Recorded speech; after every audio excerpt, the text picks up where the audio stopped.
Welcome to Tales from the Trails, a podcast dedicated to uncovering the rich tapestry of human experiences. Each episode, we delve into the personal adventures of individuals from diverse backgrounds, exploring their defining moments, challenges, passions, life purposes, and reflections. I am your host, Brian Facciandini. Thank you for joining our show today. I am pleased to welcome Debra Fine as my guest. Once a shy, tongue-tied engineer, Debra is now a renowned expert in conversation and networking skills, a motivational speaker, and a best-selling author. Her widely acclaimed book, The Fine Art of Small Talk, How to Start a Conversation, Keep It Going, Build Networking Skills, and Make a Positive Impression, has been translated and published in over 24 countries. Debra has been featured on major media outlets such as CBS Sunday Morning, The Today Show, CNN, The New York Times, and Fox Business News. Her impressive client list spans associations, government agencies, and leading organizations like PCL Construction, JP Morgan Chase, Lockheed Martin, and National Association of Electrical Contractors, and Procter & Gamble. Please join me in welcoming Debra Fine. Hi, Brian. Thanks for hosting me on your podcast. I appreciate the opportunity. Yeah, likewise, Debra. I'm looking forward to today's conversation, and thank you for joining. It's such a pleasure. I'm lucky to call you a dear friend, and I can't wait, and I'm excited to have this conversation today. Debra, to begin our journey through the tales from the trails of your life, let's start at the very beginning. Could you paint a picture for us of where you grew up and what that environment was like? I grew up, although I was born in Utah, I grew up in Buffalo, New York. I'm the oldest of 5 sisters, so you can only imagine how bossy I am in real life. and went to high school and university at the University of Buffalo, and then moved on. I had always dreamed of coming to Colorado, and I made it happen when I was in my 20s, and got a job when I got here and started a whole new life. And it was one of the best things I've ever done. I actually decided at that moment in my life to go from Debbie, which I'd been called my entire life and hated my entire life, to Debra or Deb. So even if I didn't love Colorado, I just loved that I could change my name to something that I could tolerate. So, but it's been a great adventure being here in Colorado, and I'm glad to continue to live here. Nice. Had you been to Colorado on vacations previously, or No. did you just find it on the map and said, Colorado bust, here we go? I read a book when I was an adolescent called On the Road Again by Jack Kerouac. Yes. And it just got my attention. At that time, I was just becoming the hippie that I was about to be and the rebel that I was about to be. I was on the cusp of that, and it just appealed to me. And the way they describe Boulder. And so I did apply to the University of Colorado at Boulder, and I actually got in. Not that that has any bragging rights back in the day. Now it's more selective. But I got in, but I couldn't afford it. I paid for my own education. So that's why I did go to the University of Buffalo, because I was a resident. But it was sort of always calling to me because of that. And what's funny for me is that when I decided to leave Buffalo, I actually picked 3 cities to visit and interview for jobs. I saved my money, and I went to Phoenix, I went to San Francisco, and I went to Denver. And Phoenix I hated right off the bat because it was May, and yet the sidewalks were already hot and emanating, I wouldn't call it steam, but heat. Right. And you felt like you needed to be indoors, and I didn't love the idea of always being indoors. And then San Francisco I loved, but I was very intimidated. I had no sophistication. I was not, even during my interviews, I sensed that I was a hick. and couldn't fit in at that point. Yeah. And then Colorado I just fell in love with, mostly because the sun was out and it was wonderful. So I went to Denver and I forgot about Boulder. I mean, even though the book had taken place in Boulder, and that's where my dream had started from, I never made it. I mean, I've made it up to Boulder since, but just found I crashed here in Denver, didn't know anybody, and started a new life. And it was Awesome. the best thing I've ever done. Yeah, good for you. Thanks. And I personally love Boulder. And I believe from having lived in San Francisco, Jack Kerouac had made a name for himself out there. Yes, he did. As well. I think, if I recall right, the City of Lights bookstore. Oh, I live right. down Good the street for you. from it. Yes, and Haight-Ashbury and all that. Allen Ginsberg. And, at that time in my life, those were my heroes, Nice. for sure. Awesome. And so, San Francisco was probably one of their, if not home base, Boulder and San Francisco for sure. Yeah, nice. And you received an engineering degrry, right? I did. That's Nice. correct. So, moving into your early career, Debra, many might not know that your professional journey actually began on a very different trail as an engineer in the late 1970s and early 1980s. Could you tell us a bit about what drew you to engineering at the time, and what was that experience like? Well, what's that poem, Brian? There's a path. There's the choice of which path. Robert Frost. I forget the exact words, but I was given a path in high school by guidance counselors to either be a math teacher or an engineer, because I was great at math, and they really frowned on the engineering thing. I don't know if it's obvious to your audience, but I'm female, and there were not many female engineers at that. It was just unheard of.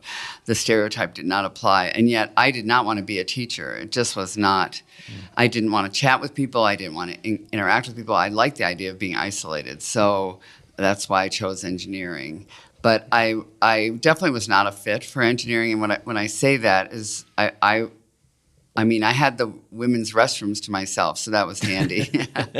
And that was really nice, because I hid in them because I didn't know what to talk about with all those people at a meeting or the boss and all that. But I did not last long. And it just didn't fit. It was not my cup of tea. Yeah. And I did try a lot of other things. Yeah.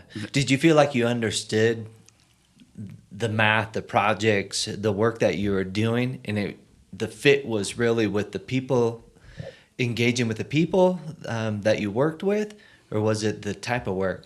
I was very well trained. I mean, I got through school and I was fine. It was not over my head. I mean, I think when you're new at anything, you're a little intimidated. I was very intimidated because it was all male. Mm-hmm. I was most people were older than me, but I think that's a normal course for a 21-year-old person. I think it is normal. I mean, not many of us feel entitled, sure, like when we're 21 and just starting out. But I think it was more that I just didn't like it, and I didn't like the work. I didn't mind the schoolwork, but I never minded schoolwork. I love schoolwork. Because the thing about schoolwork that I really liked is that they told you what you needed to learn. They told you basically how to do it, and then you could just do what you were told. And I was very good at that. And as a matter of fact, one of the reasons I got into the field I'm in now is because there was a mantra, not constant. It's probably constant now in the engineering field, but it was subtle, that I was expected when I went to conferences to go to hospitality suites and to mingle. I think that was the word that was used at that time, or network. Once again, I'm not sure we used that word back then, but you get the idea. Yeah. And to move around the hospitality suite, and it just boggled my mind because I didn't have the guts to say to my boss, well, what do I say? Because if you would just tell me what to say, then I will say it, because I'm a student and I'm good at being a student. Give me a task, and if I can't get through it, I guess I would ask for help. But that wasn't typically a problem for me. But you're telling me to do something that I have certainly no natural gifts for. I have no idea how to do it, but I don't even hardly know what it means actually, except that the people that I see doing it seem like they were born with the gift of gab, and I know I was not. So how do I do this? But I didn't dare ask that question of anybody. So, but that wasn't a huge part of my job. It was a sliver of my job. And that gave me that epiphany that brought me really here today. Yeah, nice. And I'd like to get into that. And myself, I can relate to that. Show me or tell me what you'd like to achieve. Maybe some guidelines on that. And just a student of the game, and I can get after it. So from engineering to becoming a conversation expert and master of mingling is quite a fascinating pivot. What was the catalyst or the defining moment that led you to transition from the world of engineering to the field of communication? Well, I did not a lot of things, but many things in between. And I often tell people, never disregard anything you do, especially in your professional life, because you never know when it will come in handy. And one of the best work experiences of my life that I hated was I became a headhunter, and I recruited, and I stuck to the engineering sector. I recruited engineers and placed engineers with organizations in Colorado. The part that helped me so much with that is I had to sell. In those days, we didn't have the internet or anything like that. I had to cold call people. Yeah. And obviously, that did not come naturally. I'm an engineer, and not only that, I chose engineering so I didn't have to talk to anybody. So I came upon being a headhunter because I went to an employment agency, I think we called them, looking for, I just wanted to get out of engineering. Could you please help me?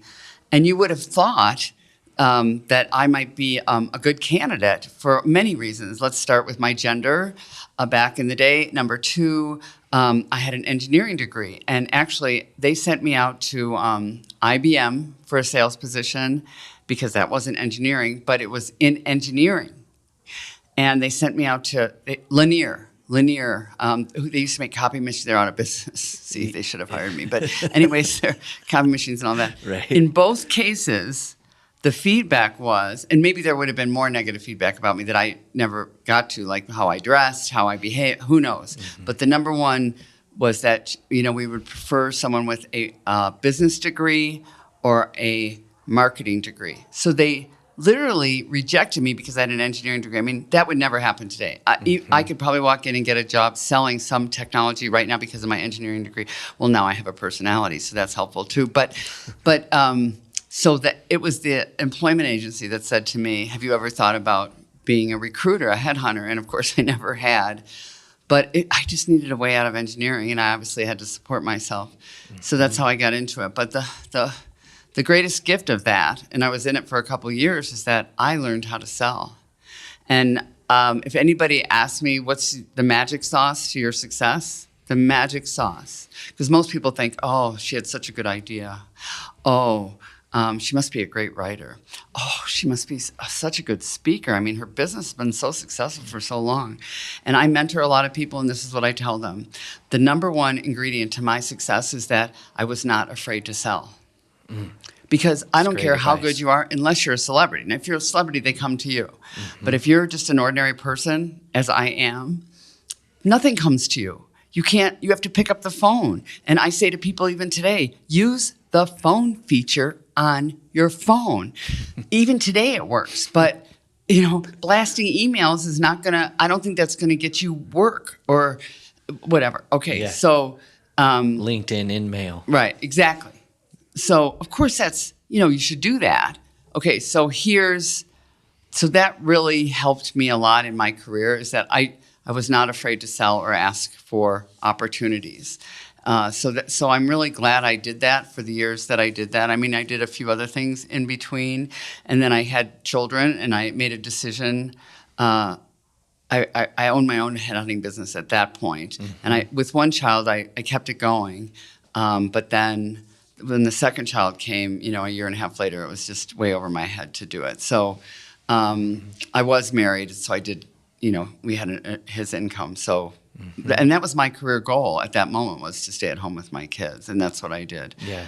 But then I did have this idea came to me to teach other people these skills that I ultimately, over the years, had to acquire by observation and by practice. And I had an idea that could be, that could be of value to other people. That thought that took a while, because I really thought I was the only one that stood in a room by myself or at a party or just looking around the room and thinking, wow, I wish I could be like all those people and talk to people and know what to say. And I really thought I was the only one that had a spotlight on them and that everybody knew she has nobody to talk to. She's an odd duck. I believed that, so I didn't think anybody else needed to learn this stuff, but it turns out I was wrong about that.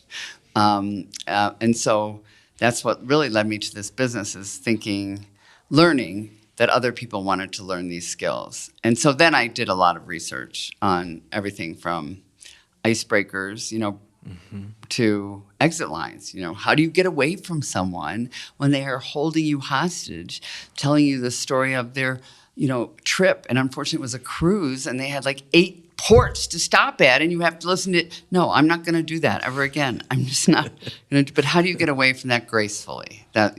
So everything in that and in between I researched, and then I put a program together. Nice. Excellent. And so was this an aha moment, or through motherhood, which I think is a full-time job in itself, and that's a wonderful job.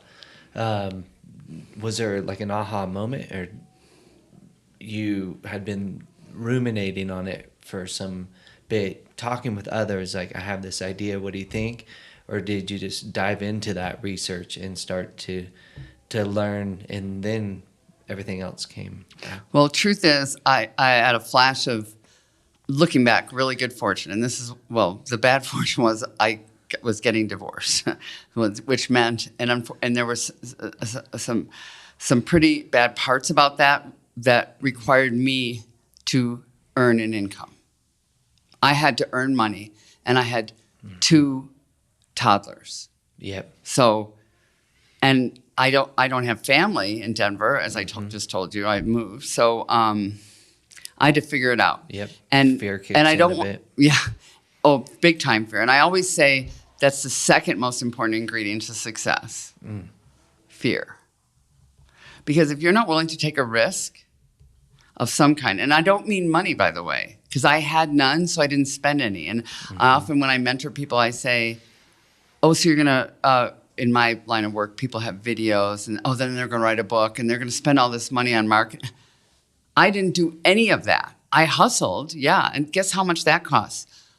Fear. That's what the cost is, but it doesn't cost money. You can do things without throwing money at stuff. I did it, and I know you can do it. Now, if you have a restaurant, obviously you need the 4 walls and all the fryers and everything, but there's other things you can do to spread the word that don't cost money. But that's a whole nother topic. So it was not an epiphany. It wasn't anything strategic. What happened is I'm getting divorced, and I need to earn money. Yep. So I do these odd jobs that I won't bore you with. They're odd jobs that I can do while the kids one's in preschool and one's in kindergarten. So, because I refuse to put them in daycare. Now, everyone that's listening that has their kids in daycare, my children are grown now. I have grandchildren in daycare. So that is not a diss to daycare. I just had never done it. I was a stay-at-home mom. I had not done it. Their father was gone, and I just felt like I cannot create any more, not just chaos, but grief in these little kids' lives. So that was why I didn't opt in for, plus I had no money, but daycare. So I did find all kinds of work. I mean, I think I've shared this with you, Brian, I wish they had these rider apps back then, Uber and Lyft, because you could do that while the kids were at school, but they didn't have things like that. So one day when I was waiting to pick up my little girl from preschool, I opened this catalog for Colorado Free University, which still exists. It's not free, and it's not a university. But what it is, it's a lifelong learning center. They have them all over the country. And you can learn auto mechanics, or you can learn Italian cuisine. And so they were looking for teachers. They still look for teachers. And in the back of the catalog, now it's online, in the back of the catalog, looking for teachers. And one of the topics they were looking for was small talk. Oh, nice. And that's when my epiphany came. Other people want to learn this? I mean, I was blown away. I just couldn't even believe it. And you're invited, if you're interested in teaching there, to come to an orientation. So there were literally 80 people in this room, not to do small talk, to do everything, teaching acoustic guitar. There were a million topics. Right. And maybe there was someone else for small talk. I cannot remember. And you in this room, and they told you everything, and then they asked each of these 80 people to stand up and say what your name and what you were there to ideally talk about as an instructor. I had never stood up in front of a group. That was the first time in my life. I hadn't worn a dress and fixed my hair I'm a hippie, at heart. That's who I am. I wear jeans, I don't wear lipstick. And for those of you who can't see me now, I always wear lipstick. I wouldn't leave the house without lipstick now. But I'm a new person. I'm a different person. But this is something new to me. I never would have envisioned that. But I like it. I was so nervous. I thought my voice was shaking. So I do what I'm my turn to do. And within the next few days, I heard from Colorado Free University, we were really impressed by you. Now, this is an interesting, I guess, I don't know if I took that to heart and believed. Knew not to believe it, but now what I scoff at is I know if you can speak English pretty well and you have a topic, you can get hired because they have nothing to lose. You get paid per person, like at that time, $9 per person. So I had to go in, sit in a room, one-on-one with one person, and present 10 minutes of my topic. I went to the library, I researched it, I practiced in front of the mirror over and over and over again, and I memorized it. And then I sat in a room with one person. Can you imagine awkwardness? I mean, it was the worst thing I've ever been through. And I did it, and now look, like I said, if you went in there, Brian, and said you wanted to teach a class on creating leather belts, and you didn't know how to today, but you went to Google or YouTube and learned how to create, they would hire you in a second. You're extremely articulate. You don't even need a good person. You have a good personality. You don't need one to get hired. Do you follow me? So what I didn't know at the time was, of course, they were going to hire you, Deborah. They wanted to do a class on small talk. They felt it was a topic that would bring students in, which is how they made money. So that's how it started. I created basically a 3-hour workshop. Nice. On small talk. So that took a lot of research, concrete curriculum, activities. It really helped me build a program. And the reason I wanted to do it so badly was because people took these classes from 6 to 9 at night, and I could get high school kids to babysit my kids. I didn't have to put them in daycare. And it was a way to add to my income. So I started doing that. The first time I did it was in 1990, and it took a year. I wasn't trying to do this. I was just trying to earn $50. $50. Yeah. 5 people is $45. Then it was 12 people. Then guess what happened? By the end of the year,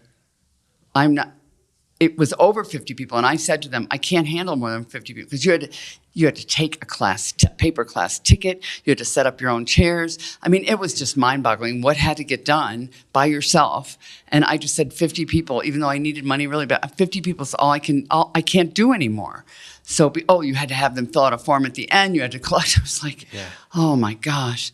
So it was a very popular class. Yeah. But what I learned from that was priceless. I learned how to do it better. Every time I got better, it's like anything else you do. If you want to learn to jog, you jog 2 blocks. Then maybe the next time you can do 2.5 or 3. You'll get to 1K. You will get there if you keep plugging. Yep. So that's what I was doing without realizing it. I was just getting better and better and better. The other thing that was happening was I was learning so much from the audience. At the end of each program, you were supposed to give out an evaluation from Colorado Free University. I learned within 2 months, I'll make my own evaluation. And one of the things my evaluation asked that they didn't, I was looking for negatives. They don't look for negatives. Where could she have improved this program? What did you find boring?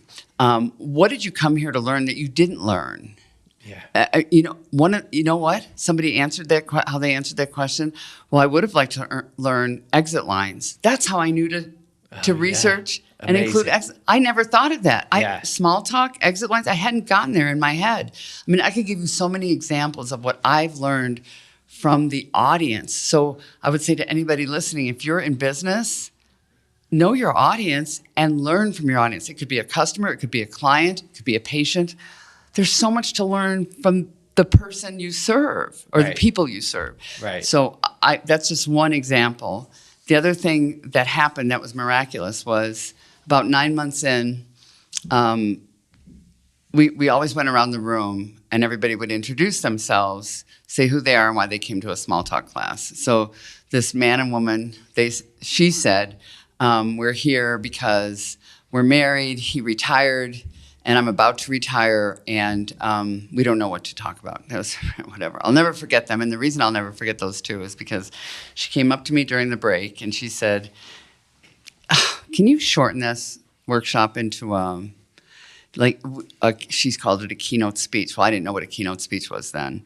I said, so what kind of duration of time do you mean? Because I didn't want to say I don't even know what you're talking about.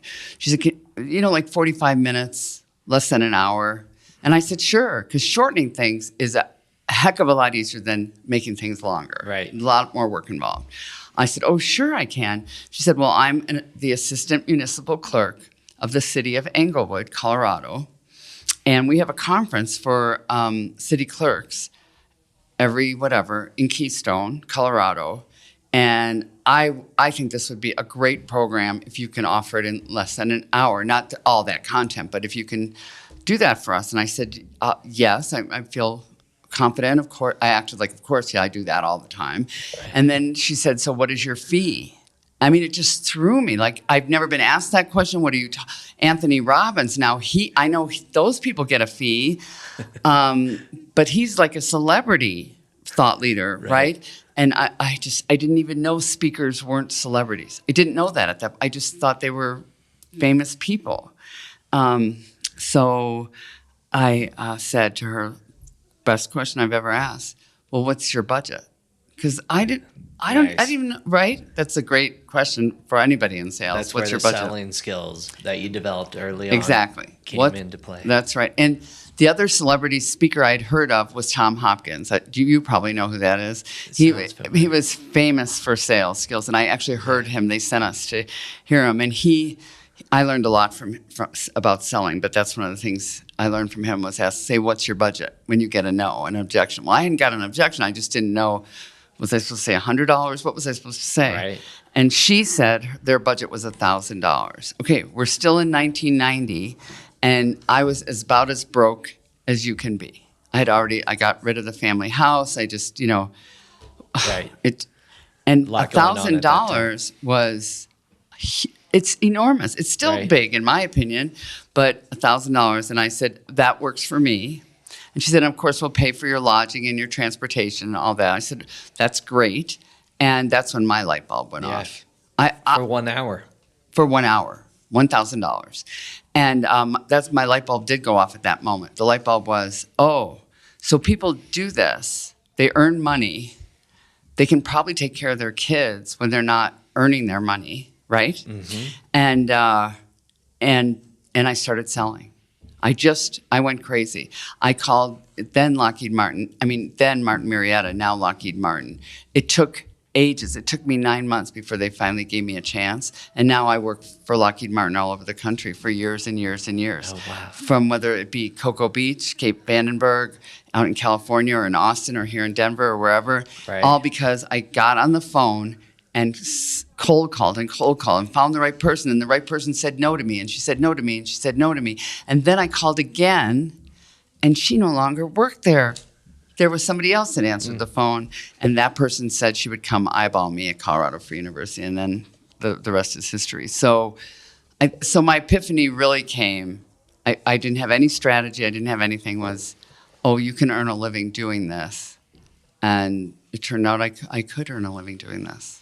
Nice. That's awesome. Thank you Thank for you. sharing. I mean, to our listeners, hopefully you're inspired. I'm inspired. Thanks. Like the motivation and the energy from this. Part of it is from all the conversations that I'm having with a diverse group of people on a daily basis to myself looking at potentially getting into the coaching world. I mean, that's essentially what you have been doing. And it's the fear that really motivates us, let alone you have 2 kids who you don't want to let down.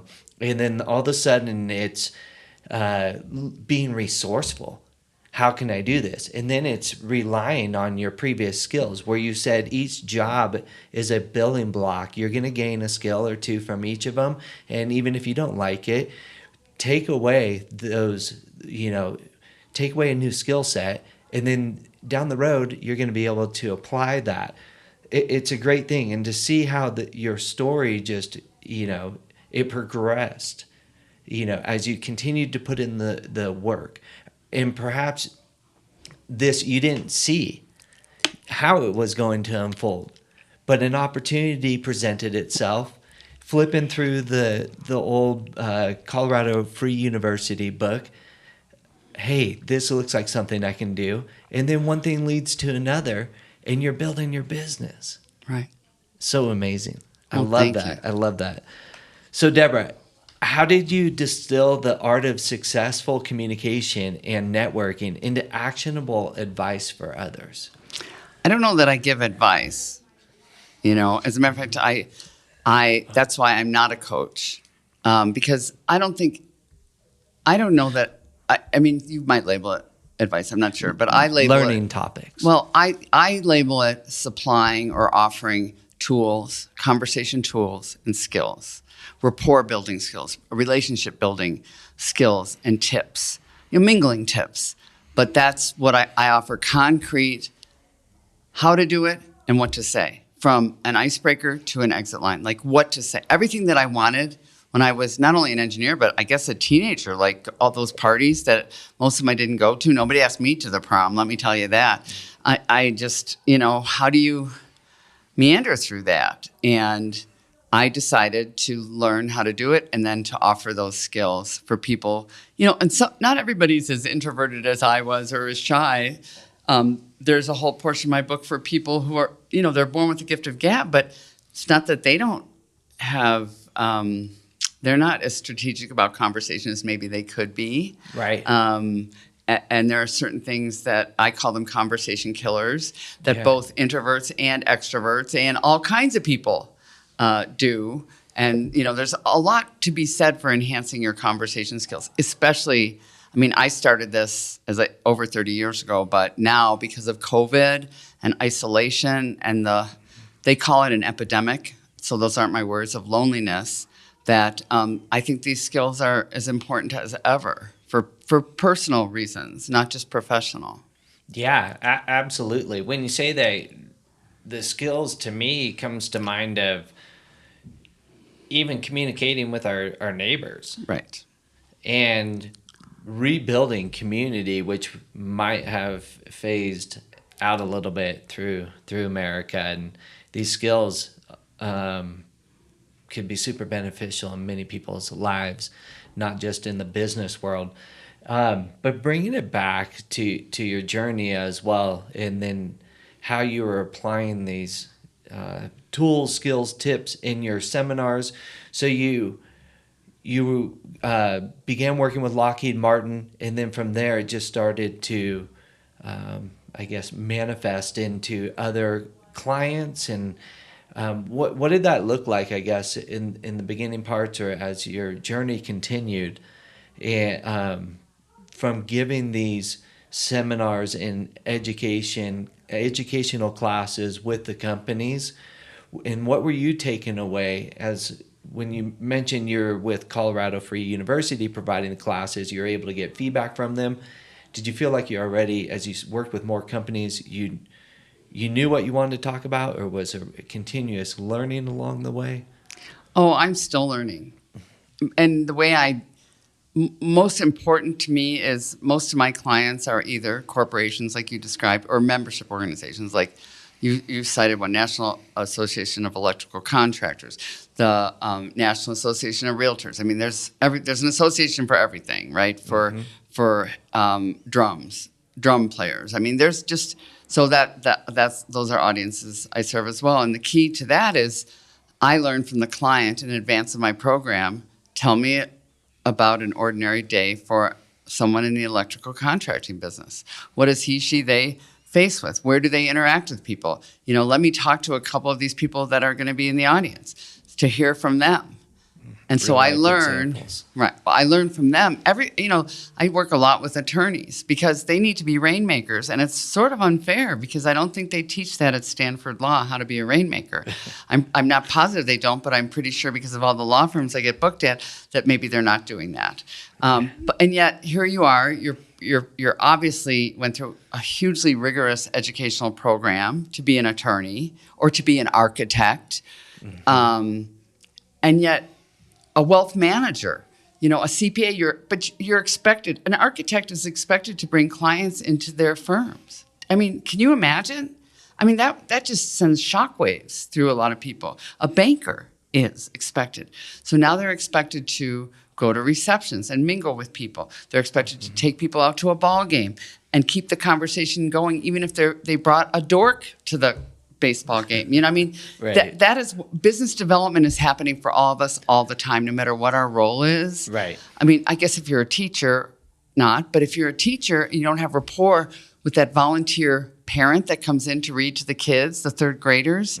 If you don't give them eye contact, if you don't ask them how they're doing or what they, what they enjoyed the most about their summer, if you don't show any interest in that parent, two things happen. Number one, that parent doesn't like you. They don't even realize they've decided that. Yeah, they just not being don't like you. Okay, so that could be not a problem, but it could just play out in all kinds of different ways. Sure. But the worst way it plays out, and why I've been hired by everything from school districts to cities themselves, is that, do you know how we decide to vote? If we like. So now let's say a police officer pulls me aside. I'm a pretty good citizen. I gave blood today, and one of the questions they ask you is, have you ever been arrested? Why do they ask you this? And convicted, I think is what they said. I hope they said that. But I've never been either. And I should ask them why the heck they had to ask me that question. But, okay. But so I've never been arrested, but I have been pulled over for my driving or lack thereof skills.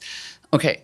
So if a police officer is nasty to me, which that has never happened to me, or let's say really cold or mean or just made me feel more ashamed than I already do, because trust me, an ordinary person like me gets pulled over because she didn't stop at that stop sign fully. I'm embarrassed and ashamed. That's who I am. And a lot of ordinary citizens are. If you don't manage that well, guess what happens? Guess what I do? I vote no the next time the vote comes up for my municipal tax. It's parochial. I decide that I don't like this police department, and I vote no. I mean, that's what not that they're worried about. That's why I'm brought into situations like that. Not to become likable, but to build rapport. You're giving somebody a ticket they didn't even run the stop sign. They just didn't really sit there for the full, 8 seconds or whatever you're supposed to do. Right. How do we do that so that we both leave with a positive impression?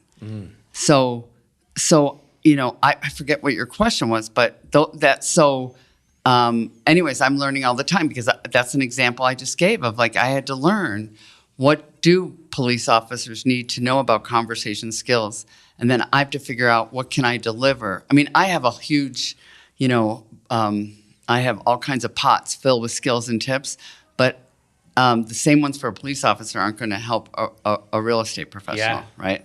Wow. So you have to know a lot learning. of different industries, right? And put yourself in the shoes of many different roles, people in the roles. I mean, you're doing that now as because each person you're going to host on your podcast walks a different trail, right? Yeah, true. And if you weren't such a curious person, you probably wouldn't even be doing this anyways, right? Because you have to be a curious person to want to. I mean, I've done most of the talking, which usually I don't allow that to happen. I hope you know that, but I am being interviewed, so I'm allowing it. But you have to be a pretty curious person to be such a good listener and do all that. So I think that and I bet you're learning right now. Yeah. I wish I'd, hadn't asked you that question. I wish I'd asked more about this, or that's how we all learn, right? Right. Yeah, absolutely. And I do pride myself in being a good listener. And You are. I'm very curious. And You are. yeah. And I think I've known you for about 9 years, whenever I watch you present or interact with people, I'm always tuned in to try to learn, see if I can learn something. Thank you. Here or there. So many people feel intimidated by networking or struggle with small talk. What are some of the most common misconceptions you encounter about effective conversation and networking? And how do you guide people to overcome those mental roadblocks? Well, I've already cited one of the biggest challenges, and that is we think everyone's looking at us. The truth is, unless you're a celebrity or just so hot, you're so hot, that people would actually look at you. They would turn their heads in a room. No one is looking at you. So get over it. It took me a while to get over it. Trust me. I'm not hot. Why did I think people were looking at me? The other thing I'd like to suggest to people that I think is really helpful, whether it's a barbecue this summer with just people in the neighborhood and or a meeting, church or synagogue after services, a baby shower, anything that you would attend that's social or business networking, consider turning it into a task. So, because I'm guessing your audience is like the rest of the population of the United States of America. Most of us are good at tasks. Your shirt seems clean and pressed today, Brian. That's a task. I did my hair and my makeup today. That's a task. Right. We're all good at tasks. That's why we're able to pay the rent, eat. Now, I know some people struggle and they're good at tasks too. But my point is if you turn this into a task, even those extroverts out there will be more successful. So the task for me when I walk into a room, whether it be a party or a business networking situation or a meeting that has not begun yet or a coffee break, here's my task. I need to talk to 2 new people, 1 new person, 3 new people, 2 people I haven't talked to for a long time. If you're an extrovert, this is what happens to you. People flood around you. You're vivacious. People want to talk to you. You're easy to be with. You're so friendly. People just surround you. I hope I'm not bragging here. That happens to me at meetings that I go to regularly because I am very friendly and people just, oh, Deborah, guess what? Oh, da, da, da, da. Right. So this is what I make myself do. I act like an extrovert. I am not an extrovert, but I do act like one. I tell myself when I get out of the car before I go into the meeting, you'll talk to 1 newer person today, or if there's an unfamiliar face, meaning a new person, you will go over, you will introduce yourself, and you will engage them in conversation. And if possible, you will introduce them to somebody else. That's my task, even when I go to occasions where people are going to come to me. Now, I would say, my spouse, that's a good example. So my spouse happens to be in the dental world, which is just the dorkiest people. No offense to all the dentists that are listening. So when I've gone to his reunions for school, so now we're flooded now with orthodontists, endodontists, dentists. He happens to be a periodontist. I always say to him, because I was not with him when he went to dental school. He was with a different wife at that time. Obviously he's my new husband. So what I say to him is go visit, because I don't want them to say, oh, I remember your wife. Oh, this doesn't look like your wife, or any of that. Just talk about whatever you want to talk about. You don't need to introduce your wife. Just mingle, and I'll go mingle. So this is my task with a whole room of people I've never met, that are out of my industry. I have nothing in common with them as far as I know at that point. My rule is I have to talk to 2 new people, let's say, or 3. I get to pick the number. It's usually never over 3. I have to walk up to them and I have to break the ice. And the way to break the ice in any situation like that is tell me your connection to this event, because you do not want to make assumptions. Oh, is your husband a dentist? Well, no, she's the dentist, you idiot. Right. You know, and maybe she's not even here with a spouse. We don't all have spouses, Debra. So just what's your connection to this event, which you can use wherever you go, or how did you come to this neighborhood if it's a neighborhood party or anything like that. And but then guess what I get to do? Whether it's successful or not, walking up to two new people. Let's pretend it's successful or not successful at this dental event. Right. Guess what I do? I reward myself. I met the task. So I get to do one of many things. Sometimes I'll just say I get to drink because I like to have a cocktail. Or I'll say to myself, now I can go out to the rotunda or the hotel lobby and I can scroll for a while until it's time to sit down for dinner. Or if I'm at an event networking for my own business, I can leave early. I can even leave early from a baby shower, a wedding shower if I want to. Do you know that? Because I can just say, oh, I need to go. Because it's exhausting. I don't know anybody else here. And I've done all this small talk, and I've talked to two new people, and I can't sit here and watch everyone open a present after present after present. So I'm going to go. That's my reward. If you turn it into a task, talk to two new people at every networking event you go to, if you're a professional, I think the power of meeting new people is absolutely tremendous for business. The power of meeting new people when you have the time. But it could be an administrator at your kid's school. It could be the coach. It could be a fellow parent on the sidelines for a soccer game. There's so much power in that. In your neighbor, as you suggested, Brian. Mm-hmm. Who do we go to if we need something? If your kid is on his skateboard and falls and does whatever, you better hope your neighbors are looking out for you and don't not even know who you are. Or, it pays to be a good neighbor. And by being a good neighbor is to walk over and say, welcome to the neighborhood. And a lot of people, I don't think they do that anymore. I don't know if they're afraid to start conversations with strangers, if they don't know what to say, if they feel obligated to bake cookies and they're not a baker. I have no idea why they don't do it. But to me, it's just not right not to, I say every conversation is an opportunity for success, unless somebody is, abusive or something like that. But every conversation is an opportunity. That phrase, your motto, is what came to mind as you were talking there. And I've held it in mind for the past 2+ years as I'm having 20 to 30 different conversations per day with strangers. Right.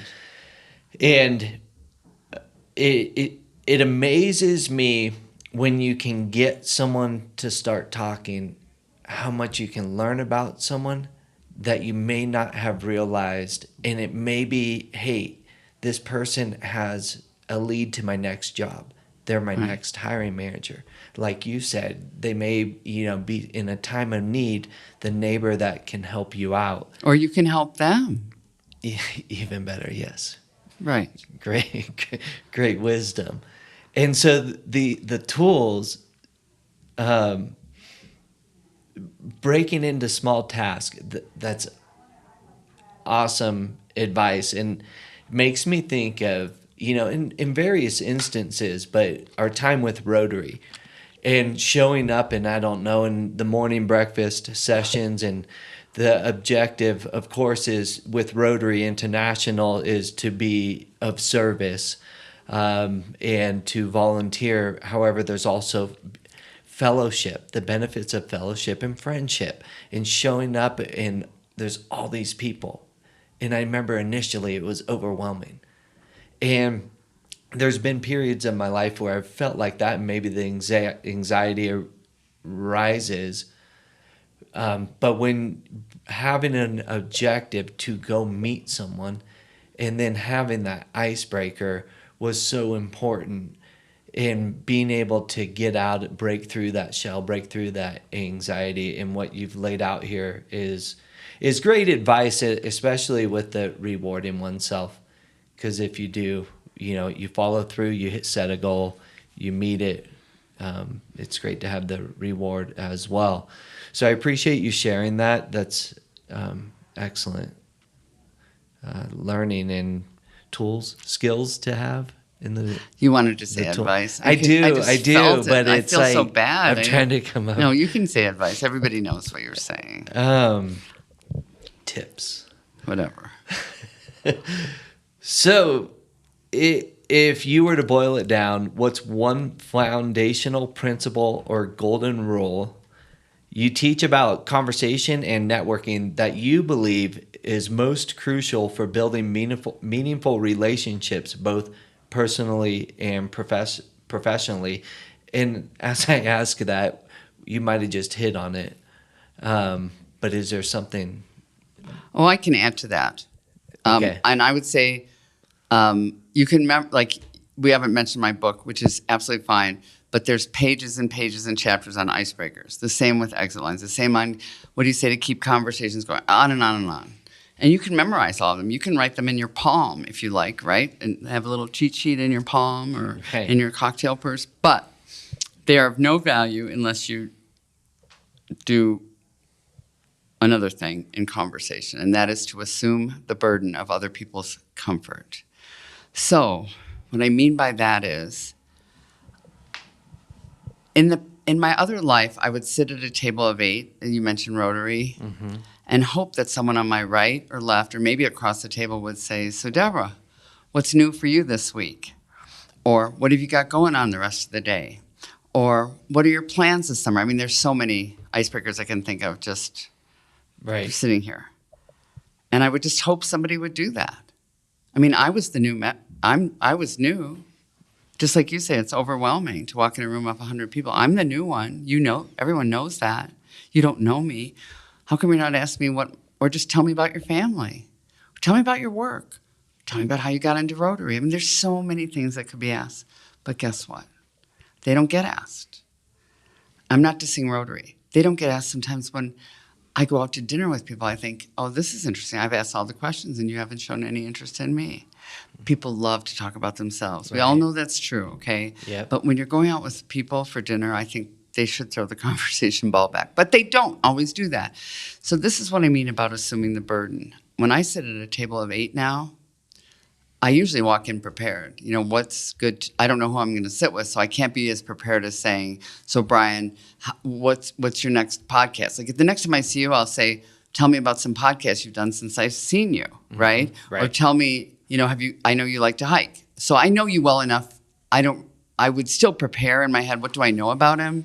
But I'm talking about people you don't know at all.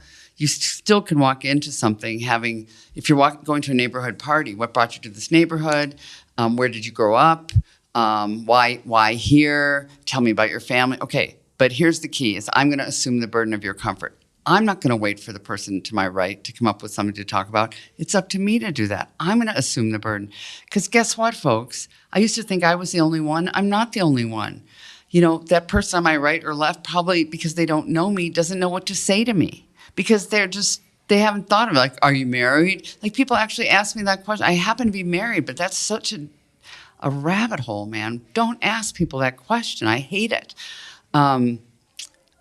As a matter of fact, one of my favorite ways to get to know somebody is, and I think you can ask this almost anywhere when the work is done or the business, if you're in business or whatever. If you're at a baby shower or if you're at a Rotary meeting or if you're at a business networking event, you get to say what keeps you busy outside of Rotary? What keeps you busy outside of going to baby showers? What keeps you busy outside of volunteering at this food bank? And that's how you find out about them. Okay, but it's up to me to assume the burden. I have to come up with not only things to talk about, but to keep the conversation going.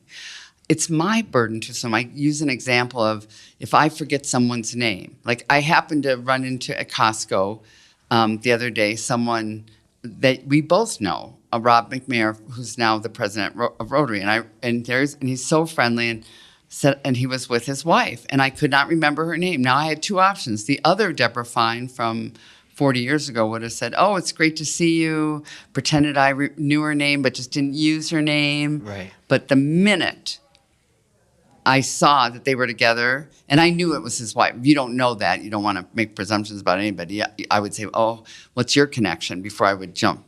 But I knew it was his wife. And I said, I feel really bad to ask you this, but I forgot your name. I knew her name, but I had forgotten it. I was in the middle of Costco. It doesn't matter what my excuse is. There is no excuse to not assume the burden of her comfort. My comfort was telling me, just don't ask her. Just get through this conversation. You get to move. I'm going to produce. He's going to the liquor aisle. This is going to be over in a minute. But my comfort does not come first in conversation. The end. And I said, and I had to say it in front of him. I hope he didn't feel insulted. I'm so sorry, I forgot your name, Marcia. Marcia, it's great to see you again, because I had seen her before and I'd met her before. But she might have suspected I didn't know her name because I knew her husband's name. So the point is that's an example of assuming the burden of somebody else's comfort. If you have forgotten someone's name, and if you've forgotten someone's name and you don't ask them to remind you, and then somebody walks up to you that you know, how are you going to introduce that new person in the conversation to the person who you know, but you can't remember their name? How are you going to introduce them?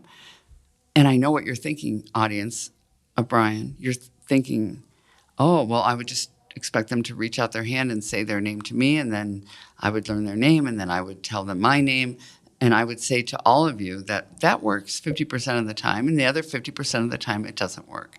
So I would say there's two things I focus on before as a mantra. Number one, take the risk. So taking the risk to walk up to two new people, that is risky. They could reject you. And number two, assume the burden of other people's comfort in conversation.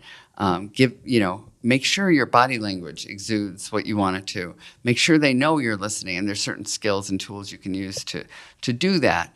But you would never say, well, my husband did this. It was about 6 months ago at the theater. During intermission, somebody approached him, even though we were standing together, and said, oh, it's great to see you again. And Steve said, oh, he didn't say great to see you. He said, good to see you too. And then he said, I need to get to the restroom before intermission's over. So he didn't even introduce me to him. Mm-hmm. I mean, I couldn't even say nice to meet you. So I just thought, okay. So here's Steve. I'm just following behind him. I don't care if we don't meet these people. They're not in my world, And he starts heading back to the doors at the DCPA to go back to us. I said, I thought you had to go to the restroom. No. But he's a jerk, and I just didn't want to talk to him. I said, well, that is fascinating, but you're going to the bathroom. And I don't care what you do in there. But you will not tell somebody you're going to the bathroom and head for the doors for the theater, because it hurts people's feelings if they're watching. So that's assuming the burden. If you say to somebody, I need to get a cup of coffee because you're at in the break, and on your way to get coffee, you run into one of your colleagues that you really wanted to talk to, they see you starting to talk to that colleague, and you didn't get the coffee. You're not assuming the burden of their comfort if you do that. What you should do is when you run into the colleague, say, give me a second, I need to grab a cup of coffee. I haven't had enough caffeine today, and then head back to the colleague. Or say to the colleague that you want to talk to, hey, why don't you join me? I need a cup of coffee. Either way, the original person that you left sees you getting coffee. Yep. So assume the burden of other people's comfort is my mantra. Let's say you're just you're someone who's starting out and trying to break through to be more extroverted, to put yourself out there. You're going to take the risk in talking to others and assuming that burden of others' uncomfortableness. And now you've set a task to meet two new people. How many times do you think it would take for someone who's just so scared to put themselves out there to become, I guess, natural at engaging in conversation, utilizing the icebreakers, which I'd like to get into next with your book. It has so many great icebreakers and tips and tools for us to use. The fine art of small talk. We'll get there next. But how long does it take? It can take a lot. It can be an ever evolving life experience. But I don't think nothing is magic in this life. Nothing comes to us easily that doesn't come easily to us. Some people Well, Kareem Abdul-Jabbar is a great example, isn't he? One of the, I think he's one of the best NBA Hall of Fame players in the world. Right. And this is a great example for people that may feel they're introverted or whatever. And it was an article in USA Today when he was seeking coaching jobs. This was a long time ago, and he struggled. He couldn't land a coaching job, not in the NBA, then not in college. Can you imagine? He ended up his first role as a coach, and he didn't stay in that world, as we all know now. Was in a high school. Can you imagine Kareem Abdul-Jabbar? But you know what? He went to agencies and said, "What's going on? What is going on here?" Yeah. And they interviewed people that he'd interviewed, and they said, "Well, he seemed aloof, he seemed arrogant." Oh. But he's not. You know what he is? He's an introvert. Shy. He's an introvert, and he was shy. He grew up. There was quotes in this newspaper article. He grew up with people saying dumb things. They didn't say, "How's your day going, Kareem?" Or Lou Alcindor was his name back then when he was, right? But either way, just saying, what have you got on your plate today? Or what are you looking forward to about the summer? Or what's the hardest? How's the air up there? That's not an icebreaker. That's rhetorical, ridiculous. It doesn't even mean anything.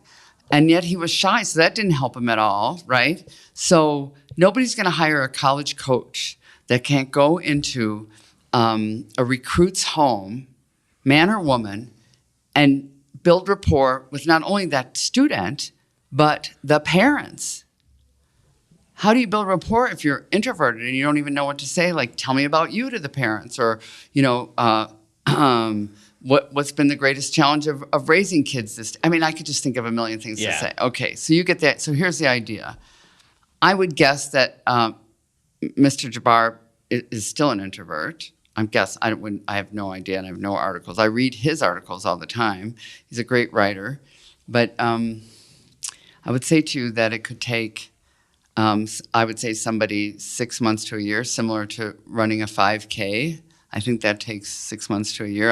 Having done that myself, gone from nothing to running a 5K, it took me almost a year. Yeah.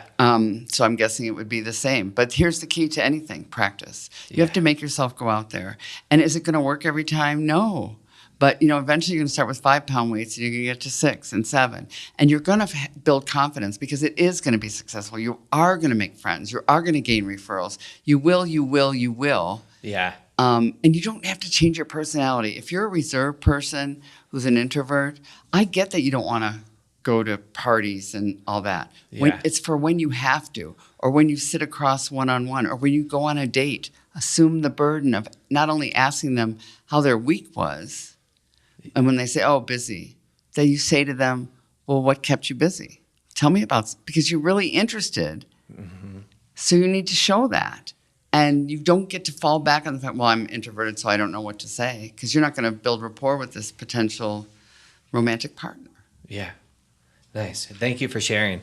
And it reminds me, in what we've been talking about here, what's helped me is I believe I used to have a mind like a steel trap, but that's not the case anymore, especially the older I get. But each conversation I have, I try to take a few notes, because I learned that I don't always remember those down the road. So when you do run into them at a Costco or somewhere else, that maybe you remember, or you can, sorry, that's on the cusp. If you're going to a party where you'll run into people you've met previously, I can glance at those notes, remind myself a few things about them, and then I already have those icebreakers as I'm going into. And that's very handy. Yeah. But the real key is to walk into, and not to Costco, but into like a meeting or anything with 2 to 3 things to talk about with anyone. Mm. Whether you've met them before or and they're friends of yours, even a friend of yours, I would say to them, "So catch me up on your life since the last time I saw you." That's much better than "How are you?" Because if I say "How are you?" you'll probably say, "Good, how are you?" Right. And then we have not moved the needle, have we? Nope. No. But if I say, "What's new in your life since the last time I saw you?" you might take a pause, but you're going to have to think of something before you can throw it back at me. Yeah, definitely. Nice.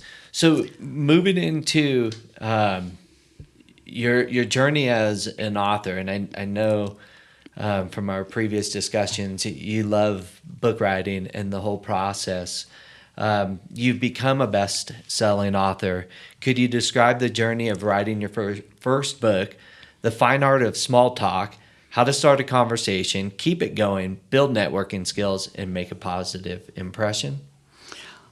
And I want to keep this shorter. I realize my answers have been a little too long, so help me out. Okay. Next question. Yeah, good. That's adorable. Thanks. That'd be great. So I don't love writing, actually. I'm sorry if I've led you to think that I do. But the reason I wrote a book was because people kept asking to buy it, people in the audience. And as I've described earlier, I was pretty broke. So if somebody wants to give you money for something and you don't have it, you better get your act together. So I got my act together and I self-published my book. So I self-published because I couldn't get an agent or find any other avenue. And I knew I had the audiences to sell the book. So it is self-publishing is much easier now. I mean, there was no Amazon when I self-published. Right. Now you can self-publish on Amazon. It's much easier. Right.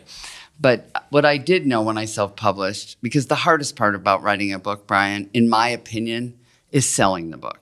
Yeah. It's not, unless you're a celebrity or, a famous author, obviously. Right. But if it's your debut, whatever. Yeah. How do you sell it? Yeah. So I had audiences. So many authors it's taken a long time to get their initial book or other books sold, get known. So many authors don't ever get that far. Yeah. Really? Yeah. I mean, because I have many people I've mentored that I have watched, they write the book, and it's painful, and it's hard.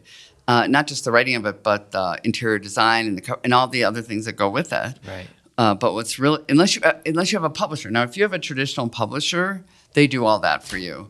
But I'll tell you, unless you're, once again, really well known, or they think your debut novel is really going to kick butt, they don't market for you. They do not. That's the old days. So I self-published, and I did sell my book. I managed to hustle, and I got it into Barnes & Noble. I mean, there's a lot of things, magical things. It didn't happen for me, but I just didn't take no for an answer. Okay, because of all these things I did, I got into Frontier Airlines. We all know Frontier Airlines isn't like something to brag about, but at that time, I got into their magazine. And this is what I mean by their magazine. I called them on the phone, and these days I would probably email, because they had articles in there. And I said, I will supply you an article about networking as long as you include my byline, which was author of da-da-da-da-da. Yeah, amazing. So I got in. Good for you. To their magazine that's sat in front of, on your pocket or whatever. So I have 1 million. I got into Costco magazine. I mean, it's called hustle. Right. And I heard from St. Martin's Press. They said, we see your book. They saw it on Amazon. By then, now there's Amazon. They saw it on Amazon, and they wanted to make me an offer as a traditional publisher, because they had a book called The Art of Mingling, and they were not happy with the author, how she managed herself for TV interviews, radio interviews, etc. So they offered me $25,000. Yeah, even you, that's good, right? Yeah. So now we're in 2002. Okay. That's a chunk of change. Right. And I've been working my tail off. And I still had 2 little kids. I mean, and if they had offered me that when I first self-published, I would have not only taken it, but I would have taken probably $200 out of that and had a party, because to get a traditional publisher. Right. But instead, what I said to them was, no, thank you. Because by then I put in so much blood, sweat, and tears, and I had gotten distribution, Barnes & Noble, which was a big deal back then. Okay.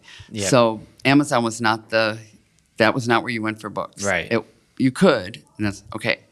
So then they called me back, and they doubled the offer. And do you know what I did with that? I wanted to take it. Threw the party. Nope.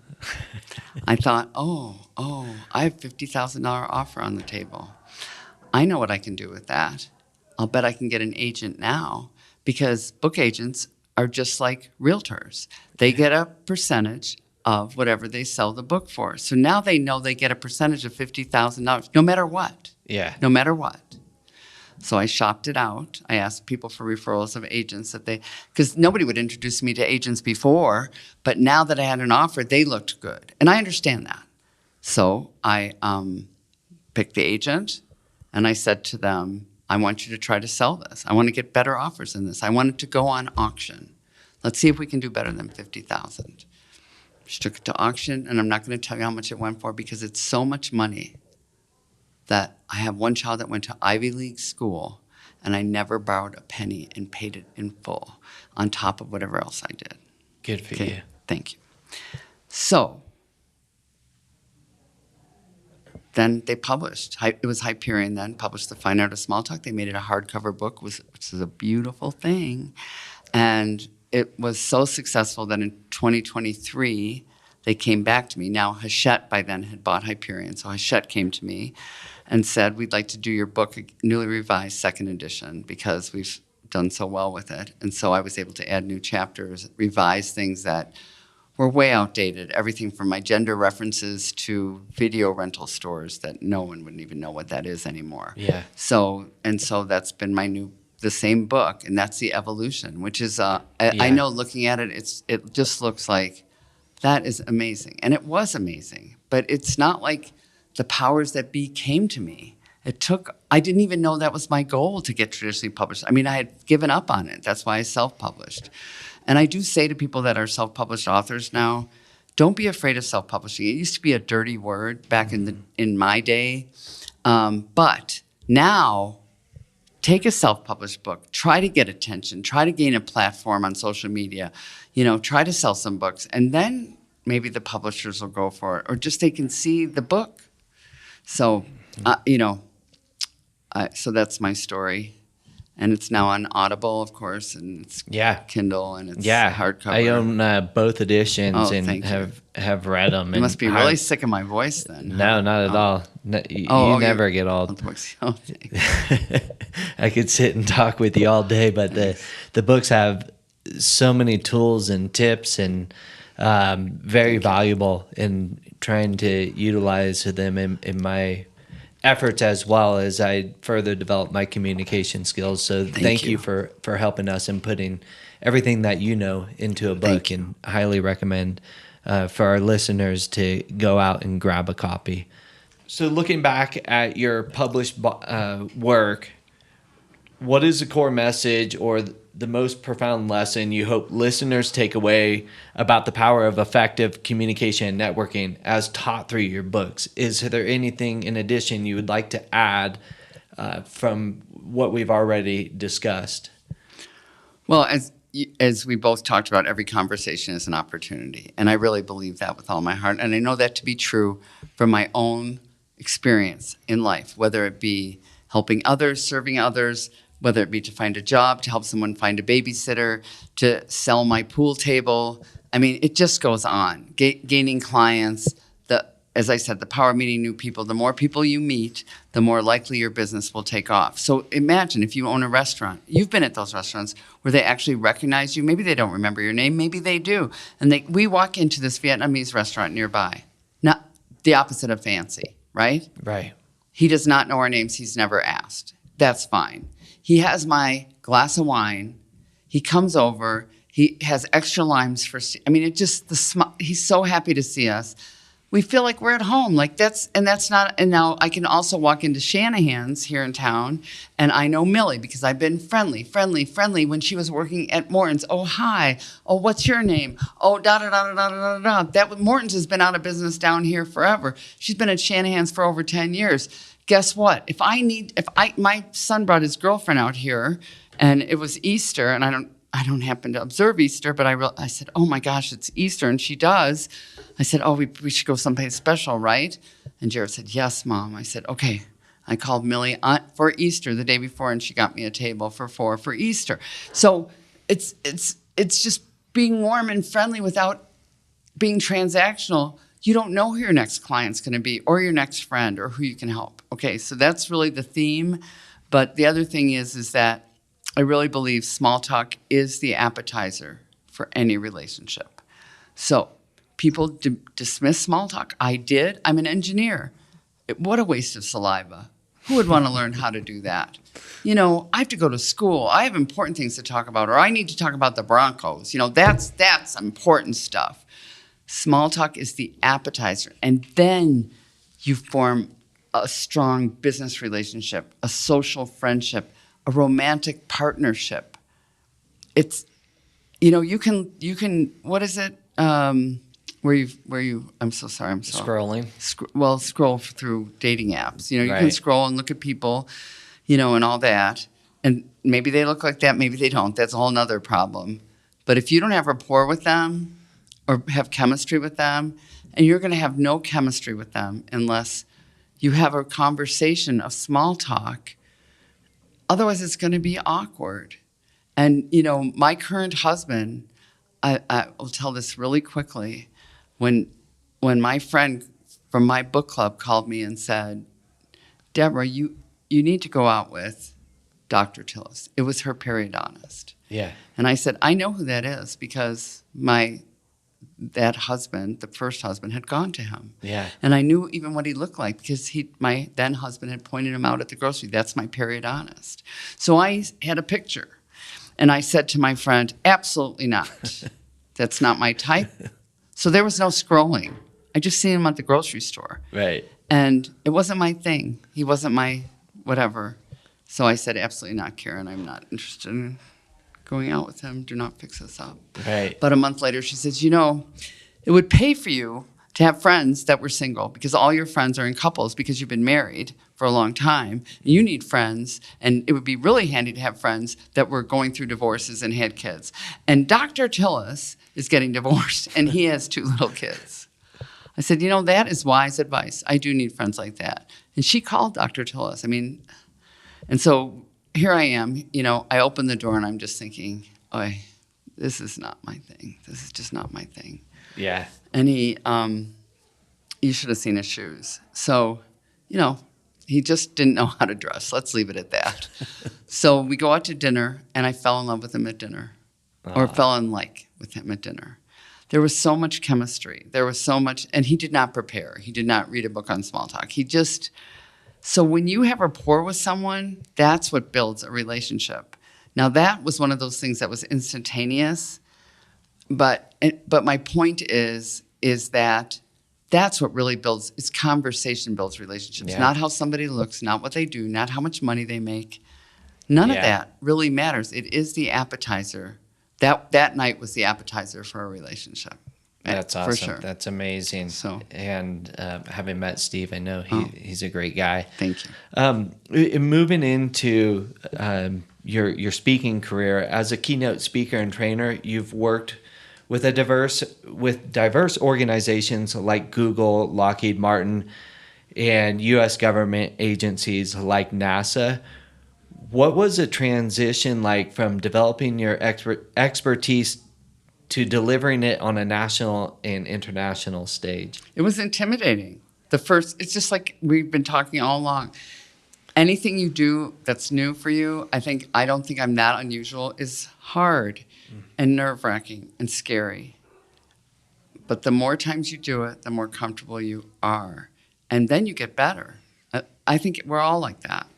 So that's what happened. When I first had that light bulb moment when the municipal clerks hired me, one of the businesses that I focused on to sell to was beauty salons, hair salons, because I thought, is there anything worse than sitting in a chair with an awkward stylist who's not good at conversation? And what I learned really quickly was that they can't afford to pay for a speaker or a trainer, or they didn't have the kind of money that Lockheed Martin has, or I have 2 bookings next week. One is with, and it's unique in my world, but it's great, is the Daniel Scholars. So those are all high school students that are having their educations paid for. They've been selected by Bill Daniels' organization, and they believe strongly, I've been doing this for almost 15 years with them, that small talk is a really important ingredient to success of these students in college for the next 4 years, and then as they seek out their careers. My other job next week is with Finnegan Law, which is one of the biggest intellectual property law firms in the world. Yeah. Because they believe, and so I go there every year as well. And every summer associate takes the fine art of small talk because they believe that that's how you ultimately build relationships within the firm but also, of course, bring in billable hours. Yeah. Now, that's just, so it's just, I would say to you, internationally, it's always tougher, because my jokes in America are pretty good. And then I was in Vietnam 2 months ago, and they don't really fly. But I did come up with some good, funny lines for them. If they only knew you had really great humor. No, that's very nice of you to say. But in Vietnam, by the way, so I did my research, and one of the people, this is one of their icebreakers in Vietnam, truly, is what did you eat today? Or have you eaten today, like that. and what did you eat? I mean, that's what they say when they meet somebody on the street or at a business meeting or anything. Fantastic. So the fact, it was just so Breaking great. bread. So great. So that's one of the first things that came out of my mouth when I opened, and and it was being translated. So it's really hard for jokes to be, but it was magical. It worked. They all laughed, and nice. we went from there. So Nice. It pays to really do your research and your homework, at least in my world. Yeah. To deliver a good job. And I get work because if I do good work, I get recommended. I don't put out a billboard. I don't do SEO. Yeah. I don't do anything like that. Yeah. I count on doing the best work possible. Yeah. But the theme here in all your expert with the seminars to the book to speaking. Practice. Absolutely. And nobody is born to be amazing day one, and there's so much effort that has to be put into it. Secondly, when you're talking about with the Daniels scholars, I continue to have conversations with people of how really around finances and credit and then practical life skills being taught in high school. So now my idea is like Deb's teaching, if we can make it a high school class across America. Well, I wrote a book called Beyond Texting, The Fine Art of Face-to-Face Communication for Teenagers. But my dilemma, I sold the book, but nothing like The Fine Art of Small Talk. And I think my dilemma was twofold. One is that no teenager wants to read a book about small talk when an authority figure, whether it be parent or teacher, tells them to. It's embarrassing. Yeah. It's embarrassing. And it was a real struggle. Yeah. And because I do think it's a life skill, and I do wish, but I do a lot at the college, especially at the MBA level, because then it's recognized and. Sure. So that's a little. Yeah, and better. I guess you'd have to have teachers that were well skilled and at the high school level that well skilled and able to teach it as effectively as you anyways. Which I have a friend who I mentored who was a teacher, and he wrote a book on presentation skills. Now but he's really focused on teachers. That's his audience, to teach presentation skills to kids, and I think presentation skills are critical, whether you're a lawyer, whether you're a podcast host, whatever you are, so I think he's really on to something as well. Yeah.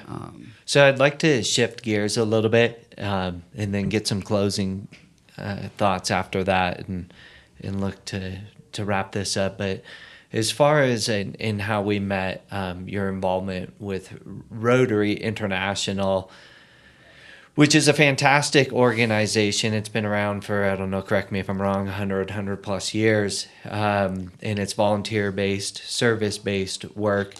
It's expanded across the globe, and there's so much fantastic work being done in this world through Rotary International. So I'd like to touch on this a bit. And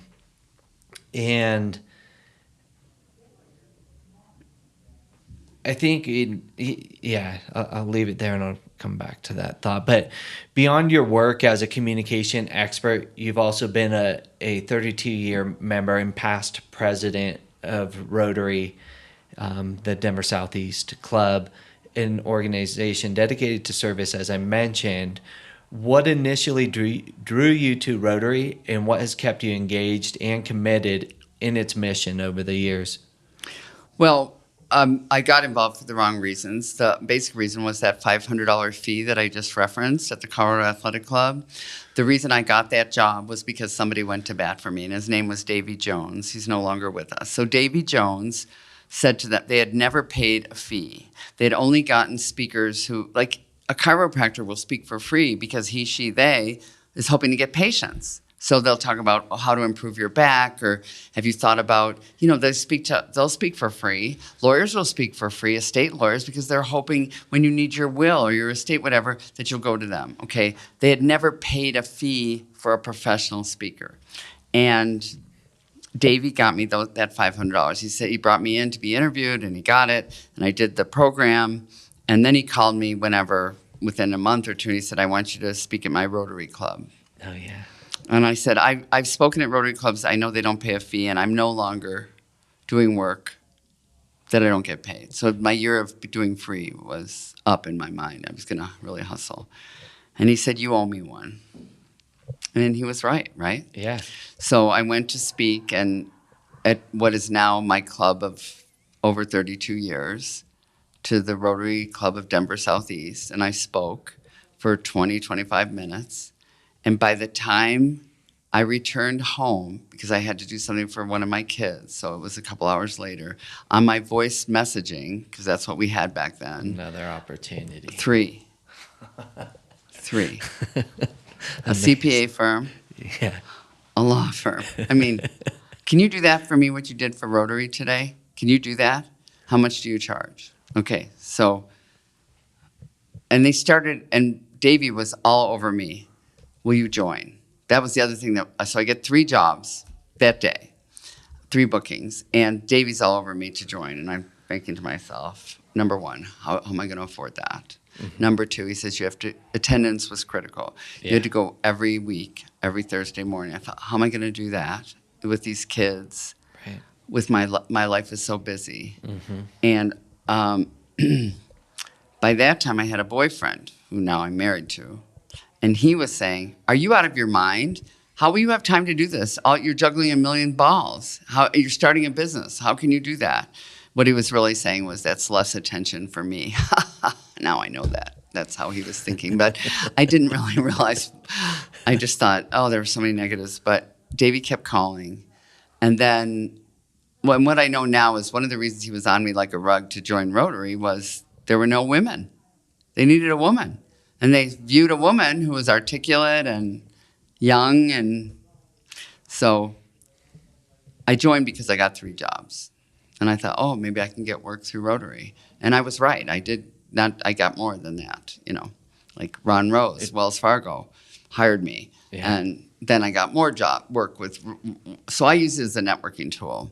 So that is the wrong reasons, supposedly, to join Rotary, although I know I went this morning, and there's people there doing that, but they're also serving. And that's what's key. You need to serve the community, but you can let people know who you are without being transactional. So every speaking engagement is an opportunity for success. Exactly right. I did our Rotary Club last year because Mark Lato said, will you please do your program? Because we had lost members, mostly because of COVID, but other reasons. Yeah. Our retention was down, all that. Will you do about membership? And I said, sure. And guess what happened? Do you know who hired me because of that? Kentwood. Do you know why? Because Jim Stamba, who I've known forever, who's a dentist, who went to high school with my husband, so he's my friend, right, had never seen my work. But his daughter, Stacy Stamba, worked at Kentwood. Who I worked with. So of course, yeah. He said to her, and I'd worked for Kentwood 30 years ago. They booked me way back with Fitzpatrick and all those people, long before Gretchen was there, long before. Right. When Original Peter, founders.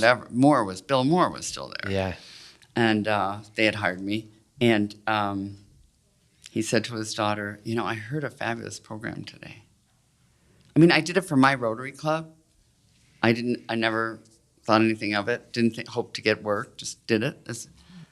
So Kentwood hired me. And then guess who hired me after that because of Kentwood? Homeowners, HOSA, whatever that is. Home Services of America, HSO. Yeah. Okay. Which rolls up to Warren Buffett. Thank you. In Berkshire Hathaway. Okay. But that's because I did a freebie at my Rotary Club. Yeah. That's awesome. Yeah. So as far as being a Rotarian, it's a very important part of my life. Camaraderie is really important to me. I have a lot of friends that I wouldn't have otherwise. But equally important is today we had someone from the District 10 federal courts, because it's headquartered here in Denver. I learned so much about federal courts. So it's a learning thing for me, really important learning. Puts me in a position to learn things that I wouldn't learn. And I'm a newspaper reader and all that, but I didn't know about that till today. And the other thing is that it gives me an opportunity to serve people. It's very difficult when you're a solo entrepreneur, I think, to serve people. I mean, you can join, I volunteer for Project Angel Heart to deliver food to people on my own. But what Rotary does is wonderful in that they have all these volunteer opportunities, and I look at the schedule and think, oh, I can do that day. I can do that. Oh, that works in my life. Or saying it doesn't work. And so how handy is that if you do want to serve, to have somebody do all the organization for you, set up the dates, do the fiduciary responsibility of making sure that we are serving people, volunteering for organizations that are great. Yeah. I don't do any of that work. All I have to do is show up and put on an apron and serve people food. That's all I have to do, or clean up. Who wouldn't want to do that? So I love Rotary for that reason. Nice. And it's really done great brought me great in my life. Great things. And by the way, that boyfriend that was like, you don't have the time, no. Years later asked if he could join my Rotary Club because he saw the value in it. And I said, absolutely not. You cannot join my Rotary Club. I'm not going to hang around with a husband at Rotary because people will dismiss me. They will. I mean, it happens in my real life now. No one asks about my work. They think it's just a little. My friends don't realize what it is because I don't talk. But he's a doctor, so what's happening with his work? Well, he retired, so now let's focus on me. No, just kidding. But then he was part of a different club here in Colorado, and he was a past president as well. And then they folded, unfortunately. So now he is. I did let him in my Rotary Club last year. Very kind of you. I thought so, on the condition that we never sit together and never talk to each other, and unless it's a social event. Sure. And he has abided by that. Nice. In closing, couple of questions for you, Debra. Reflecting on all the adventures you've explored in your life and career, what's one piece of wisdom or a guiding principle that you've come to live by and that you'd like to pass on to our listeners today? Well, don't take no for an answer. I mean, don't go over people's personal boundaries ever, but on business, don't take no for an answer. But the same holds true. The other day, I took my grandkids to the Natural History Museum, and I was glad my husband wasn't with me because he believes the glass is half empty, and I believe it is half full. I know it, as a matter of fact. I don't even believe it. So there it said, I couldn't believe it. The parking on the main, it was full, and it was 10 in the morning, for goodness sake. And okay, so now it says the parking structure that level 2 is filled, and level 3 is closed. So this is my nature. I thought, well, go to level 3. They say it's closed, but who knows? It's like at Denver International Airport. Oh, they say it's full? Well, I'll bet you it's not. So all you sheep can keep going, and I'll just go where it says it's full. And I went down where they said it was closed, and I got lucky. Half of it was blocked off. They were doing whatever they were doing, the construction, and the other half was wide open. Nice. So that's what I mean by don't take no for an answer. Try to think outside of the box. You need to take no for an answer when you're just exhausted or you're out of funds or whatever. We need to say, well, that's not a good direction, or I need to change course, or I need to try something else. But I do think that you need to think, people will tell you how to do things or want to sell you to buy their service to show you how to do things. And I don't take a lot of stock in that. I respect people, but I also think that you should try to figure things out for yourself. So that would be my Nice. Find your way. Find your way. Yeah. It's not And- always the way everybody else does it. Yeah. And from everything I've heard today and learned today, you definitely have done that. Yes. And very well. So, given your incredible ability to connect with people, what's something you believe we as a society could do more of to foster understanding, empathy, and a stronger sense of community in our daily interactions? Well, one of the things that I would say, one of the things I do use this unless I feel like it's going to blow up on me, is because we live in such a divisive, and I know we've all heard that word way too much and we're all sick of it. It's like pivot. But when I do encounter someone, and I have socially, business, I never talk about politics, but I have socially, I have heard myself say, and it's in my book, there's a whole chapter on difficult conversation. I have said, help me understand why you, and you use the word understand, so I noted that, but help me understand how you came to that point of view, or help me understand why you believe that that is the right direction for public education. Help me understand why you believe that that should be, that person should be pardoned. Help me understand. So I'm, of course, hopeful that they'll want to hear my point of view, but they don't always. But it does help me learn, because you're a lifelong learner, Brian, and so I would say that being connected to people, it's really important. Just this morning at Rotary, they talked about the 5280 table, and what that is you sit at a table with 9 people you've never met and who've never met you, and you dine for lunch. And they're going to have the longest table in the country here in Denver, 5,200, 880, whatever. I don't know. Yeah. And so I'm participating. But I like to put myself in spots where I do get to know people, and I like to help people when I can, if I have the occasion. Yeah. I'll think, well, is there something I could do to help you with that? So, but I think also that goes with me being seasoned. I don't think I did that quite as often when I was hustling, because you couldn't take a breath. Mm-hmm. It's hard to take a breath. Yeah. So I think being connected to the community is really important, just because they say not only is loneliness an epidemic, Right. but it's also a killer. And Yeah. I mean, I'm lucky I'm not lonely, but I feel like, let's pretend I wasn't married, and I have a good marriage, because you can be very lonely in a marriage, but I make a huge effort to cultivate connections with friends. Huge. I mean, I make the time. As a matter of fact, that's why we're going to have to wrap this up soon. So to reach out, and the same, of course, with my children, to not just count on. I had a 48-minute conversation with my son in New York today. So we have catch-up calls all the time.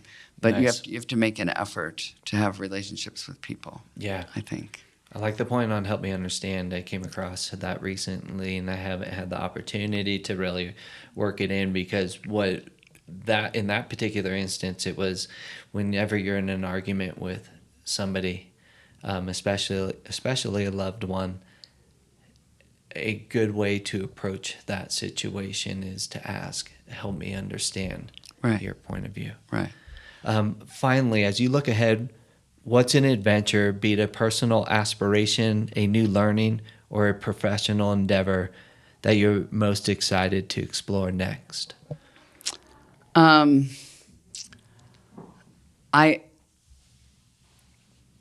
am working full time, and I am, physically fit, and I do get to travel a lot, which is my favorite thing to do. Mm-hmm. So the one thing that's on my table that I'm considering doing is a children's, not a teenage book, on conversation, and with illustrations, just because I'd like to leave the planet with that. Projects just wipe me out. Obviously, we spoke about my book that big time, and then I mentioned the teenage book. These kind of projects they take all the air out of me, because there's more to just than writing and doing all that. But I'm thinking that that is something that I would really, really like to do. But beyond that is to stay healthy as much as I have control over. That's my biggest. I would love to spend more time at the gym, but I don't. I dedicate an hour every day, but I wish I would do more. I don't think there's anything holding me back but me.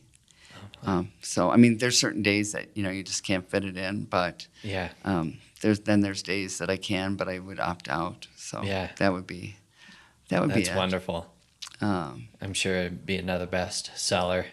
Well, and even if it's not, it's just sort of it's been edging me. Oh, you have I have a bestseller. Right. I need to just do that, I think so. So that's calling you. Yeah, that's awesome. It's sitting on my desk. So. Yeah, we'll amazing. Get to it, right? And I wish you best of luck with it. Thank you very much. Yeah, thank you for the conversation today. It's been welcome. Amazing to hear your story. Even though I know you, I've learned more today, and I hope our listeners have been able to gain from it. You are the expert on conversations. And thank you for the tips that you've shared. But I encourage our listeners to go buy her book. Oh, thank you. Yeah, The Fine Art of Small Talk. And for anybody who's working with a company that may need her services as a speaker, she can be found at debrafine.com. Right. And so go check it out. Thank you so much, Deb. I appreciate it. It's been a lot of fun, and my only disappointment or frustration is a much better word is I wanted to ask you, well, what's on your plate for an adventure, or how did you get into podcast and all the things, but I didn't think that was what we were here for today. No, but you naturally work that way. It was in my brain, but yeah. I've done a few interviews, so yeah, I need to stay focused. Yeah. Although I did ask Lester Holt once. You know who Lester Holt is? He just retired this week. He's an NBC host. Oh, yeah. And when I was on the Today Show one time with him interviewing me, and it was holiday time, and they wanted some holiday icebreakers and all that. And I said to Lester, so don't ever ask anybody, Lester, at a party, are those real?